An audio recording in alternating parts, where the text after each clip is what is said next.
বিশ্বের যে কোনো প্রান্তের শীর্ষ ক্লাবগুলোর দিকে তাকালে দেখা যাবে ব্রাজিলিয়ান খেলোয়াড় ছাড়া দল গঠন অসম্ভব। ব্রাজিল বিশ্ব ফুটবলকে শাসন করে তাদের টেকনিক ও স্কিল দিয়ে। বিশ্বকাপে দুই দল মোট 4বার মুখোমুখি হয়েছে। এর মধ্যে ব্রাজিল জিতেছে 2বার, আর্জেন্টিনা 1বার, আর একটি ম্যাচ হয়েছে ড্র। অর্থাৎ গ্লোবাল স্টেজেও ব্রাজিল এগিয়ে। কনফেডারেশনস কাপ আধিপত্যের কথা যদি আমরা বলি, ফিফার এই সাবেক টুর্নামেন্টে ব্রাজিল 4বার চ্যাম্পিয়ন হয়েছে, যার মধ্যে 2005 সালের ফাইনাল আর্জেন্টিনাকে 4-1 গোলে বিধ্বস্ত করে ট্রফিটি জিতেছিল ব্রাজিল।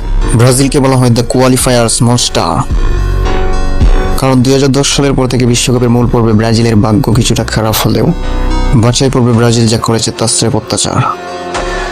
2022 কাতার বিশ্বকাপের দক্ষিণ আমেরিকান বাছাই পর্বে ব্রাজিল 17টি ম্যাচের একটিতেও হারেনি, 14টি জয়, 3টি ড্র, 45 পয়েন্ট নিয়ে তারা কোয়ালিফাই করেছিল, যা লাতিন আমেরিকার ফুটবল ইতিহাসে সর্বোচ্চ পয়েন্টের রেকর্ড। তাছাড়া 2017 সালে এই বাছাই পর্বে আর্জেন্টিনাকে 3-0 গোলে উড়িয়ে দিয়েছিল ব্রাজিল।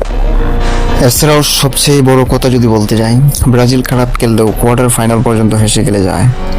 আর জার্মানি বা ইতালির মতো জায়ান্টরা যখন গ্রুপ পর্ব বা বাছাই পর্ব থেকেই বিদায় নেয়, তখনও ব্রাজিল প্রতি বিশ্বকাপে ফেভারিট হিসেবে মাঠে নামে, কারণ নামটা হচ্ছে ব্রাজিল।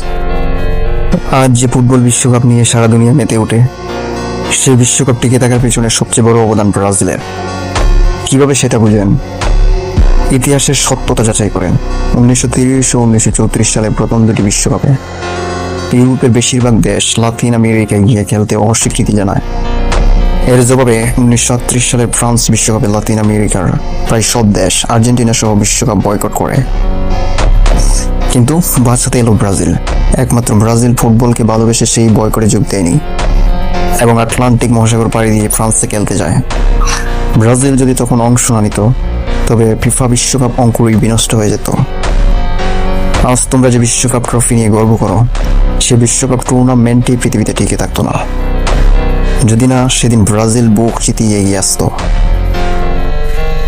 এছাড়া যদি আরেকটি গৌরবময় ইতিহাস বলতে চাই ব্রাজিলের, তাহলে তোমরা আরো অবাক হবে। The only human to stop a war.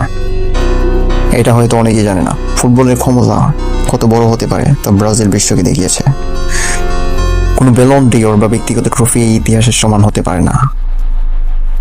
1969 সালে নাইজেরিয়ার গৃহযুদ্ধের কথা বলতে গেলে, নাইজেরিয়ায় তখন ভয়াবহ গৃহযুদ্ধ চলছে। সান্তোস ক্লাবের হয়ে পেলে যখন সেখানে ম্যাচ খেলতে যান, তখন পেলের খেলা দেখার জন্য নাইজেরিয়ার সরকার এবং বিদ্রোহী গোষ্ঠী উভয় পক্ষই 48 ঘন্টার অফিসিয়াল যুদ্ধবিরতি ঘোষণা করে।